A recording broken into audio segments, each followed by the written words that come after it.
এখানে যেই সমস্যাটা হচ্ছে আমরা ইনফ্যাক্ট আমাদের প্রত্যাশা ছিল 12টা থেকে 1টার মধ্যে আমাদের ফলাফল আমরা চাকসুর কেন্দ্রীয় সংসদের ফলাফলও দিতে পারবো, কিন্তু আমরা যাতে রেজাল্টে ভুল ত্রুটি কম হয় সেটা একেবারে না হয়, শূন্য কোঠায় আনার জন্য without any error, minimum error যাতে না হয় আমরা ডাবল চেকিং করতেছি।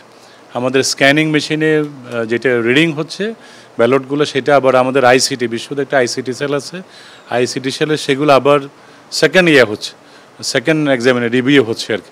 এই জন্য দুইটার ম্যাচিং করা হচ্ছে যাতে কোনো ভুল ত্রুটি থাকলে দুই রেজাল্টে যাতে ধরা পড়ে সেটা, সেই কারণে একটা বিলম্ব হচ্ছে। অলরেডি আমাদের যত 17,700 ব্যালট শুধু আমাদের ভবনে একটা হলের ছাড়া, যেটা